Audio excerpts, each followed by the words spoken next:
Um, Welcome to the Echoes of Heritage Unveiling Chicanx and Latinx Family Dynamics podcast.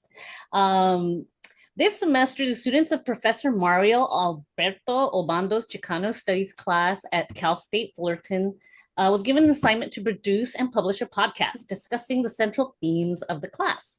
The Chicano Studies class was completely online, which made it challenging to produce this podcast as members of our learning community have never met in person.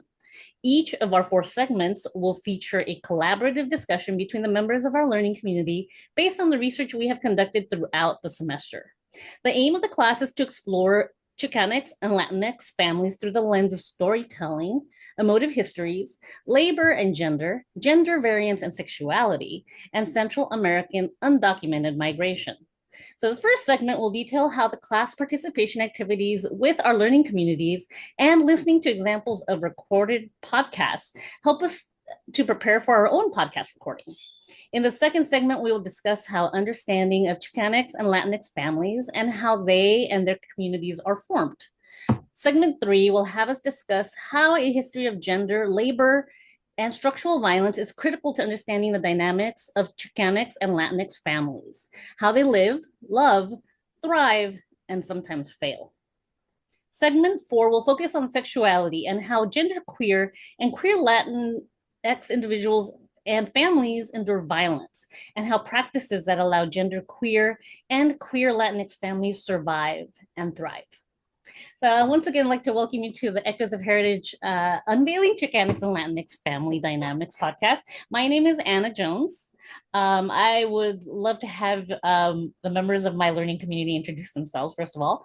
Sulema, why don't you go ahead and introduce yourself?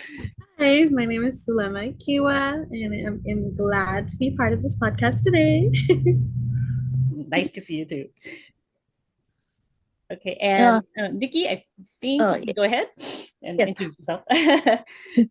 Hi guys, my name is Nikki. I'm glad to be here. And Anne. Hello everyone, my name is Anne Nguyen. Okay. It's very nice to join us in this podcast. I'm excited. Oh yeah, this is gonna be fun, I think. I'm going to go ahead and introduce the first segment, which is exploring how the participation activities we were given and the podcast that we listened to helped to prepare us for the production of this podcast. As I stated before, this class is completely online. None of us have ever met physically face to face. So this is going to be interesting. We get through it with no technical difficulties. So Professor Obando assigned readings and films focused on the experience of Chicanx and Latinx families and how the relationships are often challenged internally within the families and externally due to expected gender norms, views on deviancy from norms, violence, separation, and undocumented migration to a country that often demonizes and dehumanizes individuals. So the participation and assignments for this course consisted of reading articles and book chapters, watching films and documentaries, and listening to podcasts before recording a short video to our own learning community, which in this case consists of us 4 individuals here. And we were then asked to express what we believe to be the themes and main points of the content. We were then asked to watch the video posts from our learning community and to summarize these themes. So doing these assignments helped us to prepare for the podcast in several different ways. Video postings, for one, allowed us to get comfortable talking and expressing ideas on camera, because unless you guys do a lot of TikTok videos or Instagram videos, I'm not usually making videos at all. I don't usually make video phone calls. At work, I work in a grocery store, so I work with people face to face. So the fact that I had to do these videos, and I have to admit, I was really, really uncomfortable at first. That very first video was a struggle for me. So another way, we were also asked how the listening to the podcast helped. Well, for me, I've been listening to podcasts for a long time. I've picked up some and dropped others depending on the content or just how the hosts either tell the story if they're a single host or how they interact with each other. So listening to the Alchemist Manifesto podcast by Professor Bondo and by, I'm going to check my notes here because my short-term memory is terrible. Professor Daniel Topete, who was, I believe, from Cal State LA, was helpful because it was a conversation between two people. And they were very respectful to each other. They were well informed on the topics. And it was obvious that they had created a safe space for each other to discuss these topics without worry of confrontation, dismissiveness, or condensation from the other party. So this is going to be very important with us because we need to make sure that we acknowledge that we have our own opinions, we have different backgrounds, but we respect each other and we are going to listen to each other and whenever necessary, ask for clarification on what we're saying.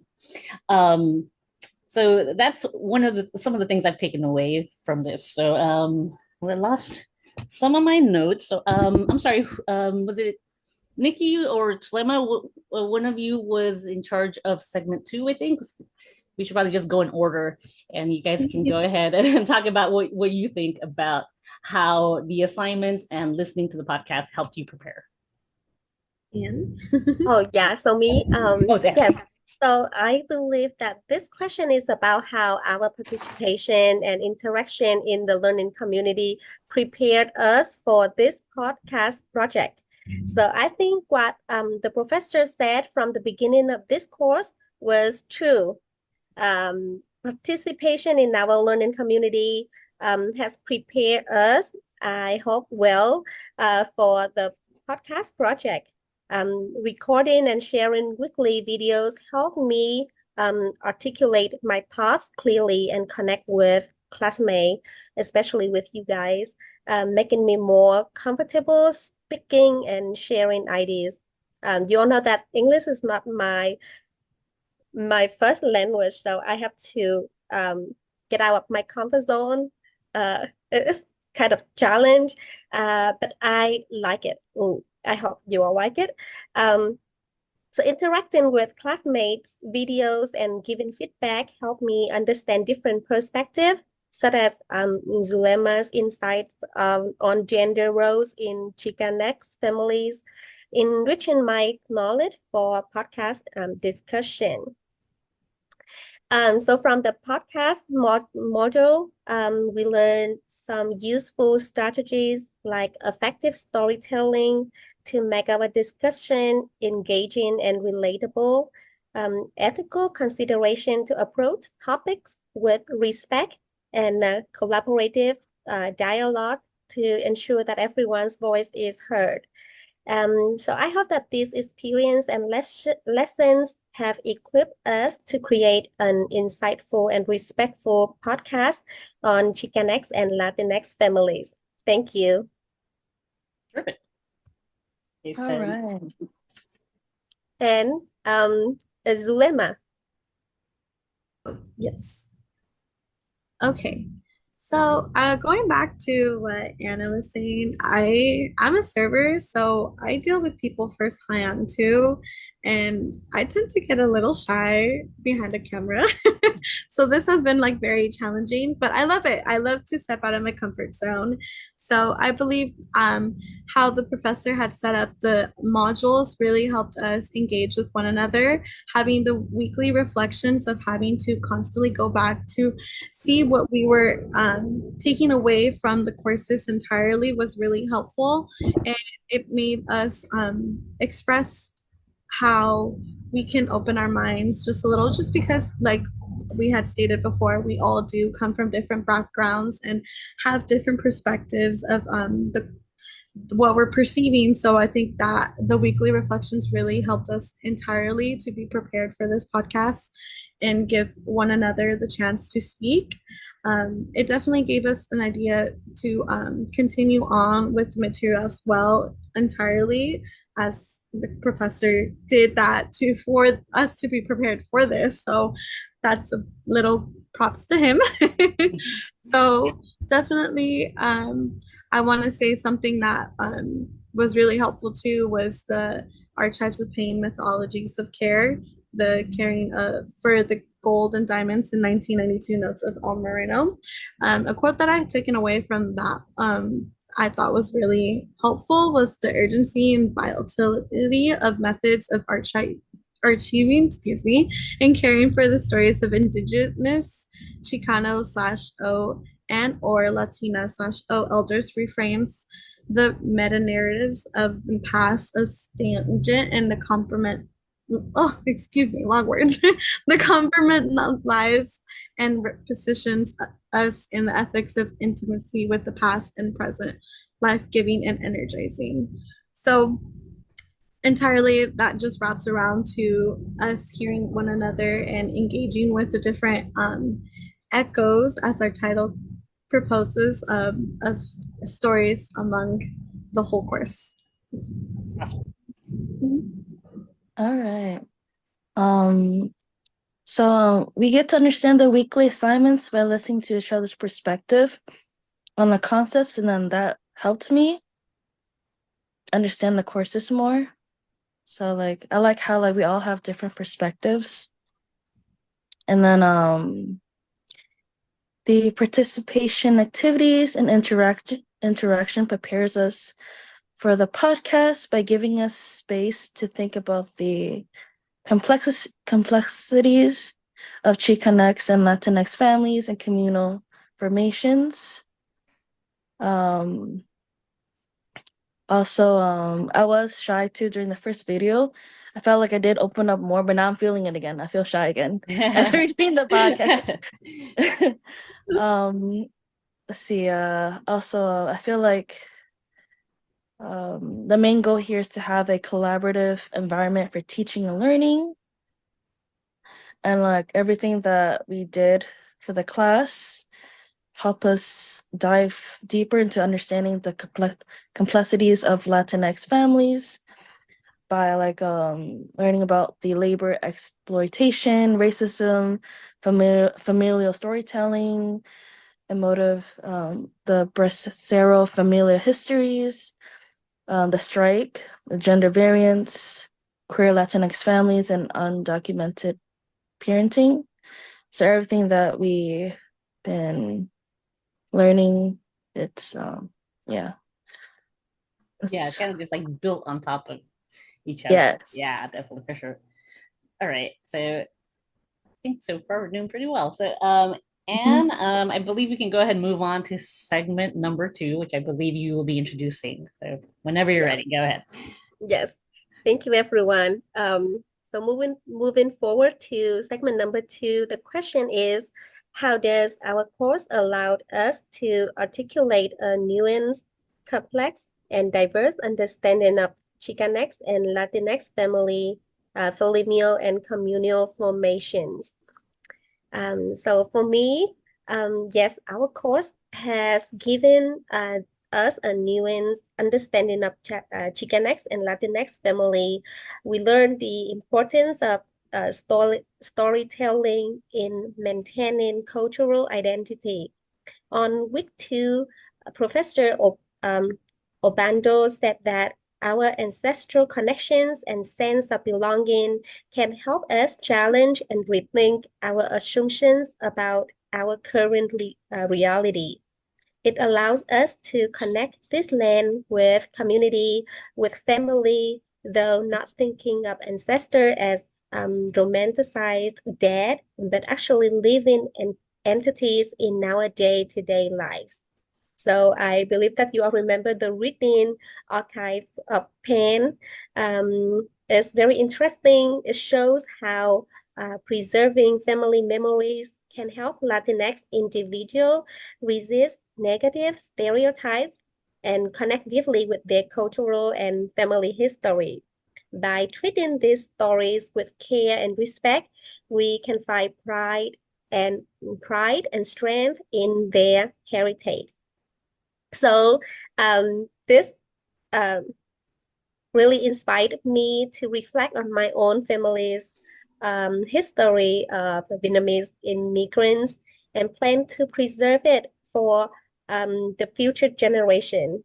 So right now, my daughter and ensuring that they understand and appreciate their roots. So that's my part of segment two. May I ask, Nikki, can you share yours? Oh yes. Um, See, to add on to yours about the archives, also like by learning our family's history and to pass down stories as familial legacy helps us understand and articulate a nuisance complex and diverse understanding of Chicanx and Latinx familial and communal formations. So uh creating maps to understand our family's roots and histories can be a powerful and beautiful thing to experience. Uh Also like in addition to this, it gives us an opportunity to sense the beauty of the sacred journey, with our ancestors of past, present, and future. Like kind of like what you said, Anne, you're passing it down to your daughter, and our daughters can pass it down to her daughter and her daughter. So it keeps going down. And I feel like acknowledging and sharing our familial history and past brings us closer to each other. And yeah, okay. That's Thank you. that on. Um, so next, Anna, would you like to add something? Sure. So in the chapter 6 of the book written by Anna Elizabeth Rosas, it's titled Hidden from History, Photo Stories of Love. We saw how even despite long distance separations from family members in the Bracero program, which was, for context, the program in which Mexican young men traveled to the United States to work on farms, to help American farms pick produce, but often at a great cost to their own families and loved ones. So some young men were single, some were in romantic relationships, and some were married. And so they had to endure these separations with the US government trying to keep the communication to as minimal as possible, which was already difficult enough considering so many of the participants were illiterate. And the main way that families maintained connections was through photographs. But at the same time, the United States government did not appreciate women sending photos that were in any way considered to be risque or sexual. And at the same time, young women, especially single young women, had to worry about their reputations being tarnished if they were found out to be sending photos to their boyfriends or fiancés. Just the fact it's kind of laughable to us now, considering what we see all the time. But this was vital because not only could the women's reputations be tarnished and they could be considered loose women, and therefore find it difficult to find a partner, but the men could also face deportation and be evicted from the program. So just the fact that so many families took the chance, and young women and men took the chance to exchange these photographs to maintain their connections, because once again they were illiterate. Writing letters was difficult. They would probably have to have somebody else write it and or read it for them, and they would risk being caught as well, but they risked it anyway for the sake of love and family. And that's pretty poignant. Thank you, Anna. Yeah. Um, Zulema, please. Yes, I definitely agree. That story alone proves to us how deep of a connection you must feel to go to the extent to risk your entire identity in the social media's eye. Like that I personally think that's scary. I don't know if I would have that in me. Mhm. So I definitely give respect to these families who had to endure such pain to keep such connections alive. So definitely, I want to go even into the mining strike material we covered. That was another, I believe, uh, example of the extent that families are willing to go for one another, where the women have to step up for the men, even though the men would feel comfortable with that at all whatsoever. So it shows that women have so much love that they're willing to do this for their men, even though the risk of breaking gender roles and the risk of being banished from cultural norms, because that wasn't a norm back then. So it proves to us that you have to step out of your comfort zone a lot when you're trying to prove the kind of connections you have in your family dynamics. Yes, thank you. So now we move into segment number three. Mhm. Yes, All Nikki. right. So segment number 3. So interventions in understanding Chicanx familial formations. So the couple of the examples I used was actually about the Priscilla program and the strike. So let's see. Uh.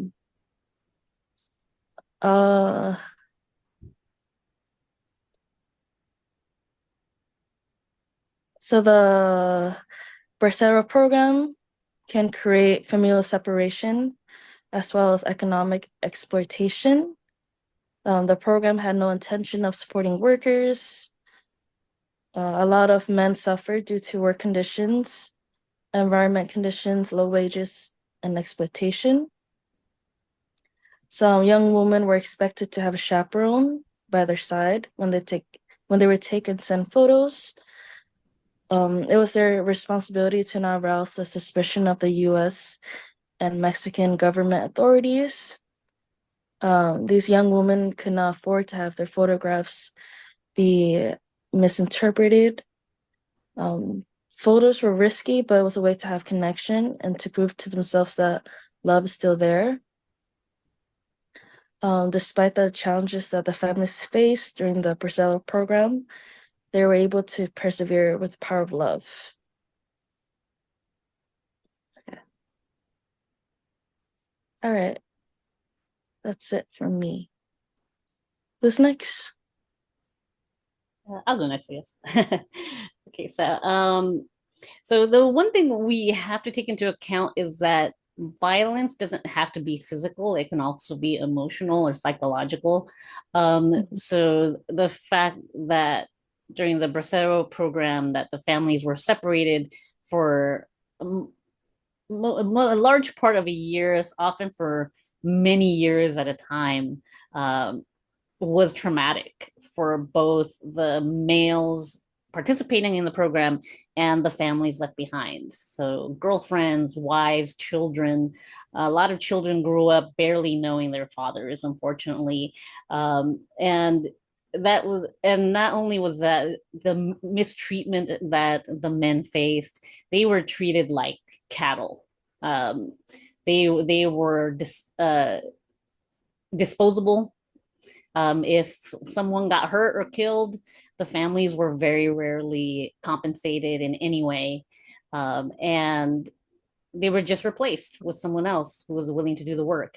Um, so the fact that the people were dehumanized in such a way, they were considered less than human, um, just tools that could be used, worn out, thrown away, and replaced. Um, I'm sure that that left a long standing influence to the families and something that they probably never forgot about, even if they rarely spoke about it. Because as we all know, especially in the past, men were expected to be stoic, not complain, just work. They were supposed to be the breadwinners. They were expected to provide for their families, and not being able to do that was psychologically damaging to them.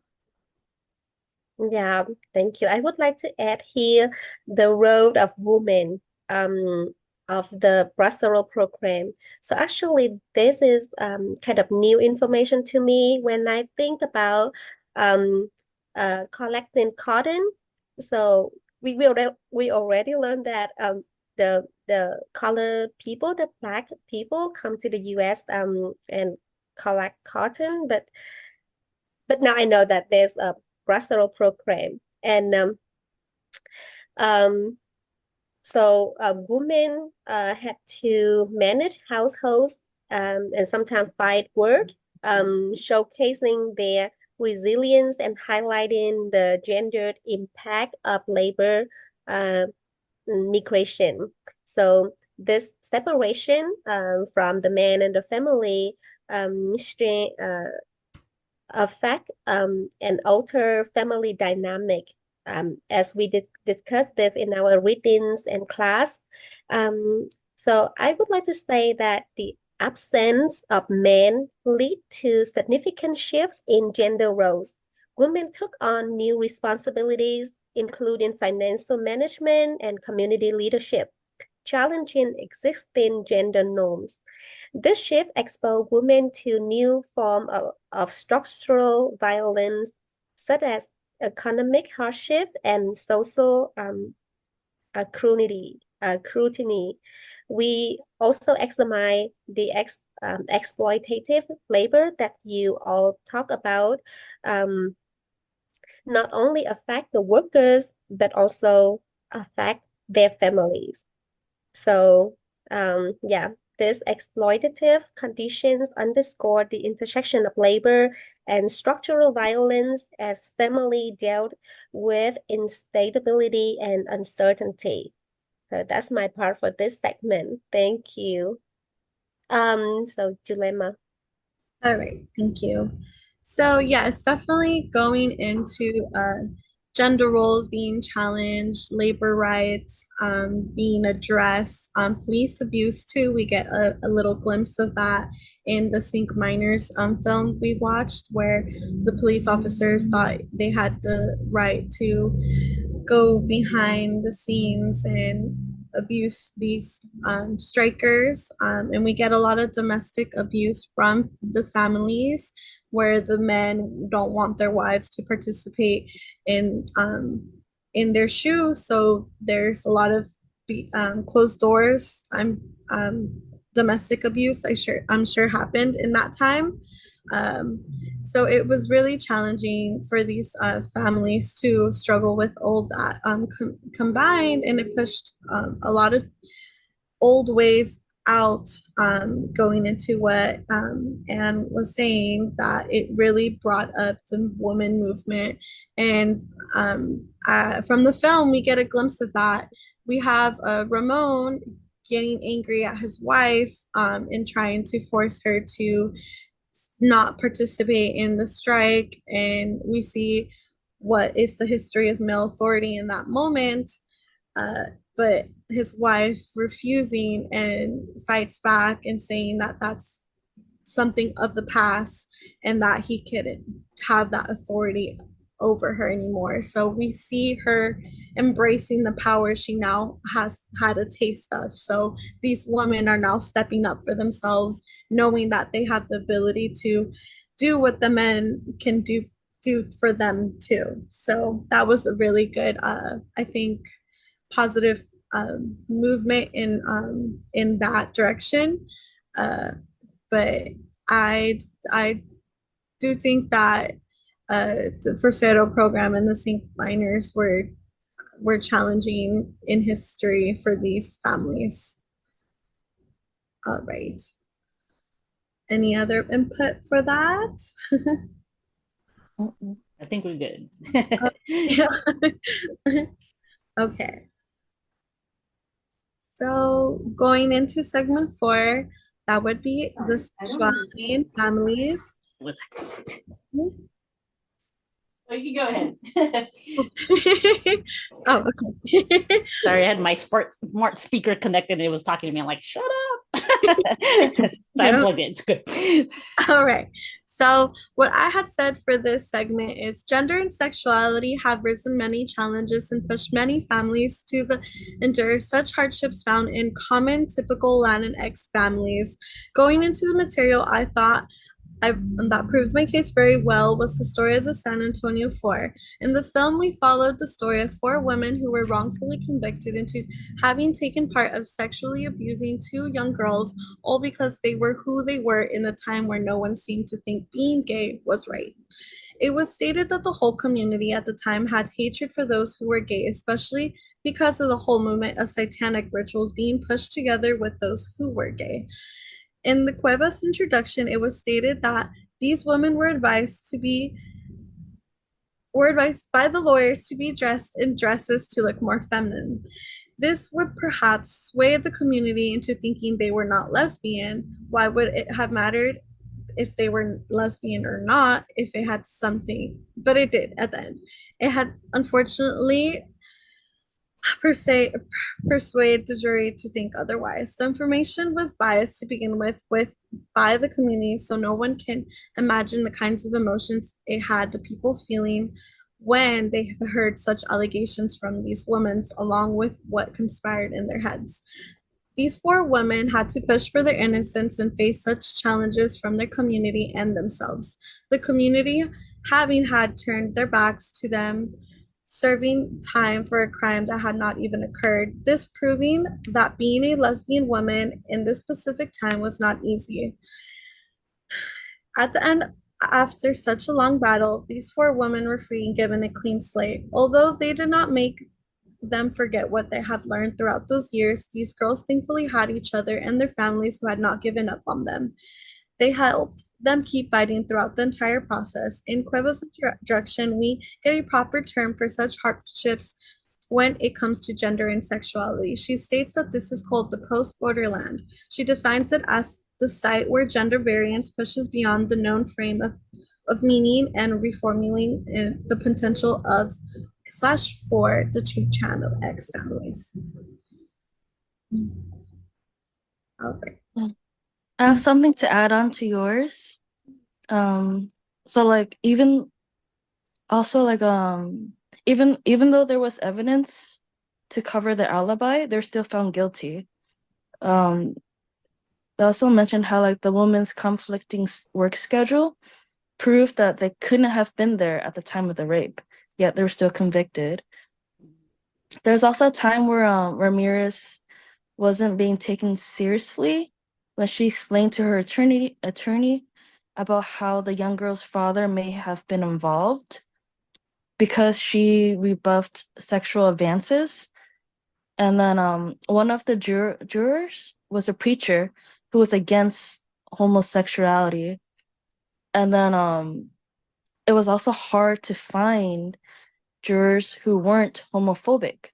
So like these women were treated badly not only because of their race, but also because they were lesbians. Yeah, I just want to add that to yours. Okay. Thank you. All right. Mm-hmm. Yeah, the San Antonio 4 is Antonio 4. Sorry. That story is like I enjoy reading the article too, but now I would like to focus on the Central America family story and what I learned from you, all three of you, in your discussion. I remember, Anna, you summarized the story very well. You said that Anna, the youngest sister, was kicked out of her family in Honduras for being a lesbian and hoped to rebuild bonds with her sister Cecile in the US. However, Cecil's new homophobic husband, Andreas, saw Anna as a threat to their children. This illustrates the challenges queer individuals face in seeking acceptance and rebuilding familial relationships. And then Anna, you said that interestingly, Sergio's coming out as gay strengthened his relationship with his daughter, Cansandra. His openness allowed her to see him as a new light and accept him, showing how vulnerability and communication can transform a family of relationships. And this quote is from Zulema. She said that the story highlighted the struggles of undocumented immigrant families, including navigating um, invalidating legal system, dealing with emotional risk from physical distance, and facing the devastating effects of familial rejection. These layers of complexity add to the challenge faced by genderqueer and queer individuals.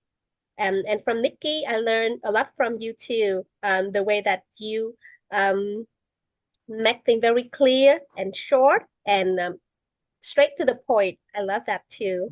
Yeah, so that's all from me. Yeah, Yes, Anna.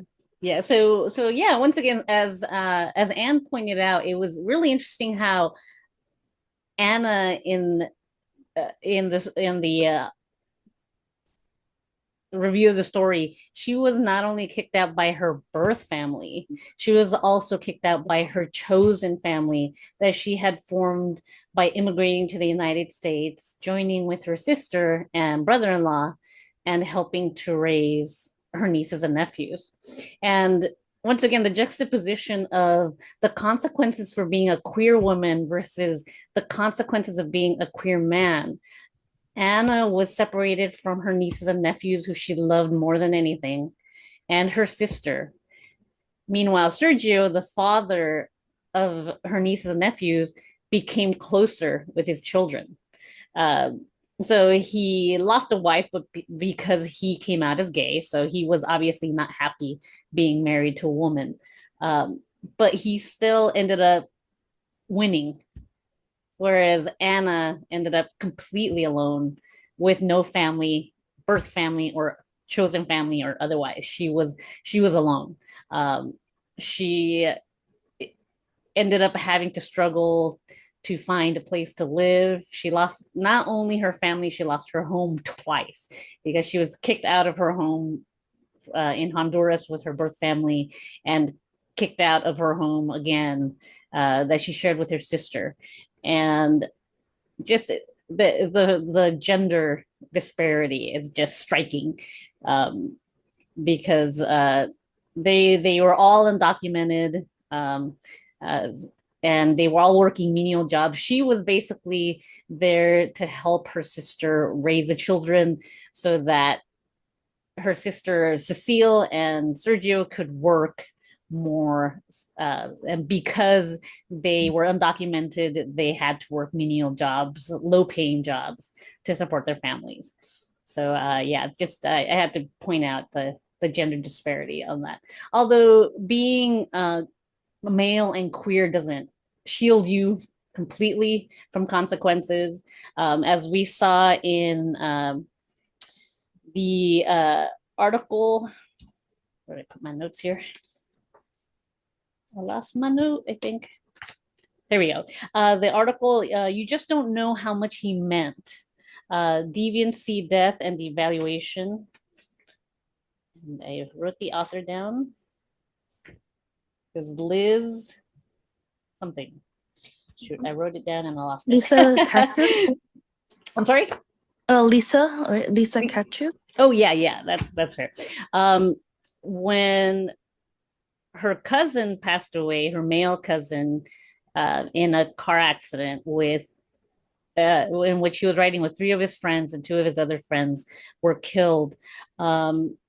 He was seen as deviant within his family and the community because he was not following the gender norms, which for a young man, it was expected that they would have girlfriends, have jobs, worked towards getting married and having children and raising a family. And he just didn't seem particularly motivated to do any of those things. He's rather spend time hanging out with his male friends, which may have or may not have been queer. I don't think they found any documentation to prove that it was, but in the eyes of his Latinx family, it was seen as possibly a thing. As I know, as being a Latina myself, I know I hear with my older relatives whenever friends are particularly close, they start to worry about whether it's a queer relationship or not, even if there is absolutely no reason to believe otherwise. Um, and unfortunately, that was one of the factors that made the media paint him and his friends as their fate of dying in an intoxicated driving accident as almost inevitable, that they were just going to amount to no good anyway. They were on the wrong path. And there was, and of course, being brown gave them very little chances to make anything of themselves or to bring value to the community or their families, which is really, really sad. And then when you juxtapose that with the baseball player for the Padres that died in a drunk driving accident, he was portrayed as a hero, as like, oh, he had potential that was lost. He could have gone so far. He had he had some young children who he wouldn't get to see grow up. It just they were both young. Just one was famous and popular and the other one was not, and also one was white and the other one was not. And just seeing the way the media portrayed them and the way even their own families saw them is just kind of jarring. So I just want to point that out, that being male and queer could have its advantages, but it's not always a shield that is constant there. I agree. I believe that the eyes of others definitely have a big play into this whole dynamic. Even our families, they tend to judge us in a way where the society might have an opinion of us, and that personally coming from a, a Chicano and Latina background, a lot of like our religion, a lot of our traditional like roles, a lot of things that just get passed down through the family has an effect entirely on us. Everything, yeah, everything comes back through what they have learned. And so in long run, hearing the history definitely has a contribution to what is being perceived today and now. Mm-hmm. And what our own Latin community and the non-Latin community see is pretty intriguing to me. As for instance, I'm the mother of two young men. I don't call them boys because they're adults already. But it's funny because working in a grocery store, I have conversations with people all the time. And I remember mentioning when my son was turning 18, or that my son was turning 18, and a white customer asked me if he was working, and I said no, he didn't have a job yet. And then she asked me, "Are you going to kick him out?" And I responded, "No, I'm Mexican. He's going to live with me until he gets married, and then he moves out." Which is with a lot of immigrant communities, I find is actually true. In a lot of immigrant communities, children stay in the family until they get married and then they move out. Whereas in a lot of white families, they turn 18 and they're like, get a job or get out, which I find extremely sad.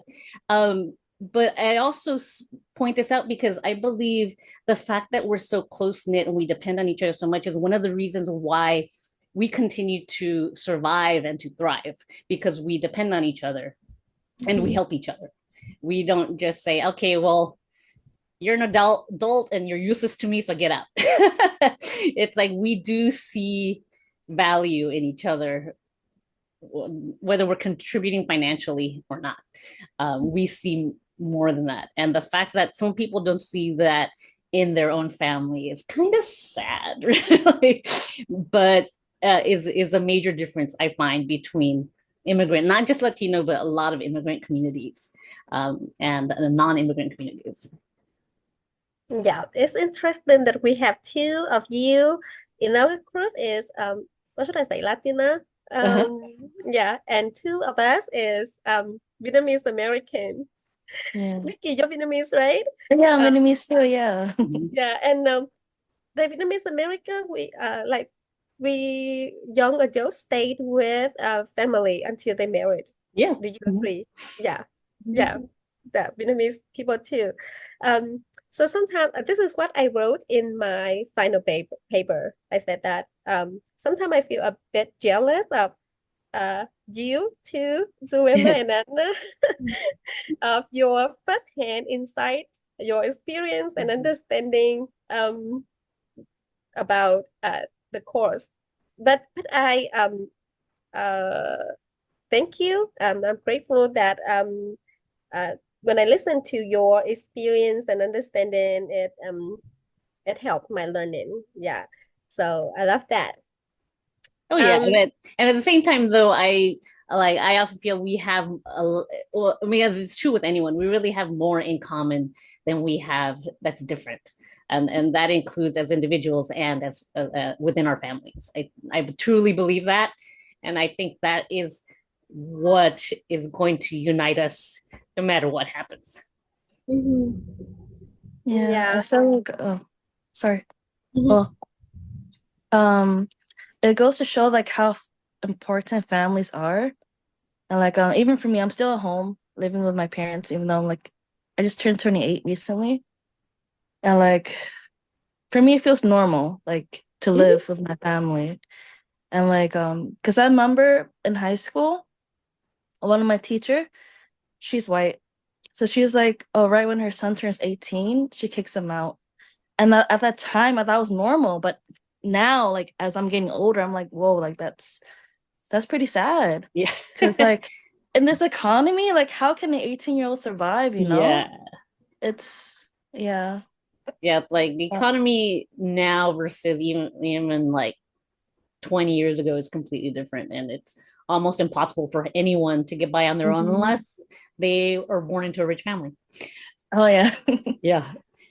So I think unfortunately I think we could talk forever if we could, but we have to wrap this up. So I did write a small conclusion, but I definitely would like you guys to chime in and add anything. In conclusion, Chicanx and Latinx families are dynamic in their relationships to individuals and the many communities to which they belong. Romantic relationships, relationships to kin, neighbors, and communities in the workplace adapt, evolve, or self destruct according to the challenges presented and how they react